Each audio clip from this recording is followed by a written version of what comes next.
അപ്പോൾ വെറും 1 മിനിറ്റ് എനിക്ക് തന്നു കഴിഞ്ഞാൽ നിങ്ങളുടെ സാംസങ് ഫോണിന്റെ ടച്ച്, ഡിസ്പ്ലേ, അതുപോലെ തന്നെ സ്പീക്കർ, സെൻസർ, ക്യാമറ തുടങ്ങിയ കാര്യങ്ങൾ കറക്റ്റ് ആയിട്ട് തന്നെയാണോ വർക്ക് ചെയ്യുന്നത് എന്നുള്ളത് നിങ്ങൾക്ക് സിമ്പിൾ ആയിട്ട് തന്നെ നിങ്ങൾക്ക് ചെക്ക് ചെയ്യാൻ പറ്റും.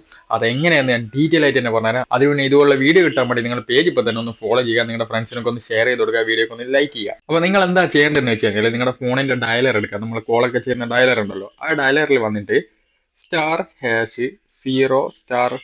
എന്ന് ടൈപ്പ് ചെയ്യുക. അപ്പോൾ നിങ്ങൾക്കൊരു വിൻഡോ വരും. അതായത് ഇതിൽ കുറേ ഓപ്ഷൻസ് ഉണ്ട്: red, green, blue, receiver, vibration, camera, sensor. ഇതൊക്കെ നിങ്ങൾക്ക് ടെസ്റ്റ് ചെയ്യാൻ പറ്റും. അപ്പോൾ നിങ്ങൾക്ക് ഓരോന്നായിട്ട് നിങ്ങൾക്ക് ടെസ്റ്റ് ചെയ്യാം. ഇപ്പോൾ റെഡ് ക്ലിക്ക് ചെയ്ത് കഴിഞ്ഞാൽ ഡിസ്പ്ലേയിൽ ഫുള്ള് റെഡ് വരുന്നുണ്ട്, ഏതെങ്കിലും ബ്ലാക്ക് ഡോട്ടോ അങ്ങനെ എന്തെങ്കിലും മിസ് മാച്ച് ഉണ്ടെങ്കിൽ നിങ്ങൾക്ക് അവിടെ കാണിച്ചു തരും. ഡിസ്പ്ലേക്ക് കംപ്ലൈൻറ്റ് ആയിരിക്കും അങ്ങനെയാണെങ്കിൽ. ഫുള്ള് റെഡ് ഇല്ലെങ്കിൽ അതുപോലെ ഗ്രീൻ ചെക്ക് ചെയ്യാം, അതുപോലെ തന്നെ ബ്ലൂ ചെക്ക് ചെയ്യാം. അതുപോലെ തന്നെ നിങ്ങൾക്ക് ഇതാ ഈ ക്യാമറ വേണമെങ്കിൽ ക്യാമറ ചെക്ക് ചെയ്യാം. പിന്നെ വൈബ്രേഷൻ നിങ്ങൾക്ക് ചെക്ക് ചെയ്യാൻ പറ്റും, വൈബ്രേറ്റ് ചെയ്യുന്നുണ്ടോ എന്ന് കാണിച്ചു തരും. പിന്നെ ഈ സെൻസർ ഉണ്ട്, സെൻസർ കറക്റ്റായിട്ട് വർക്ക് ചെയ്യുന്നുണ്ടോ കാണിച്ചു തരും. പിന്നെ ടച്ച് കറക്റ്റായിട്ടാണോ വർക്ക് ചെയ്യുന്നതെന്നുള്ളതാ നിങ്ങൾക്ക് ഇവിടെ ഇങ്ങനെ സ്ക്രീനിൽ വരക്കാൻ പറ്റും. കറക്റ്റ് എല്ലാ മൂലയും നിങ്ങൾ ഇങ്ങനെ ഇതുപോലെ വരച്ചു കൊടുക്കുക.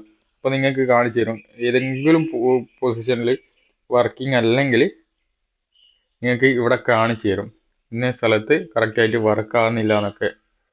അപ്പോൾ ഇതുപോലെ ഒരുപാട് കാര്യങ്ങൾ നിങ്ങൾക്ക് ഈ ഒരു സാധനത്തിൽ ചെയ്യാൻ പറ്റും. നിങ്ങളുടെ സാംസങ്ങിന്റെ ഫോൺ ആണെങ്കിൽ ഒന്ന് ചെക്ക് ചെയ്ത് നോക്കുക, കറക്റ്റ് ആണോ വർക്ക് ചെയ്യുന്നതൊക്കെ ഒന്ന് ചെക്ക് ചെയ്ത് നോക്കുക. ഇതുപോലെ സ്പീക്കറൊക്കെ നിങ്ങൾക്ക് ചെക്ക് ചെയ്യാൻ പറ്റും കേട്ടോ. ജസ്റ്റ് സ്പീക്കർ ഇട്ട് കഴിഞ്ഞാൽ ഇതുപോലെ സൗണ്ട് കേൾക്കാൻ പറ്റും. ഓക്കെ, അപ്പോൾ അങ്ങനത്തെ ഒരുപാട് കാര്യങ്ങൾ നിങ്ങൾക്ക് ഇതിൽ ചെക്ക് ചെയ്യാം. ക്യാമറയും ചെക്ക് ചെയ്യാം, എല്ലാം ചെക്ക് ചെയ്യാം. അപ്പോൾ ജസ്റ്റ് ഒന്ന് നിങ്ങൾ ചെക്ക് ചെയ്ത് നോക്കുക. എന്തെങ്കിലും ഡൗട്ട് ഉണ്ടെങ്കിൽ ജസ്റ്റ് ഒന്ന് കമൻറ്റ് ചെയ്യും.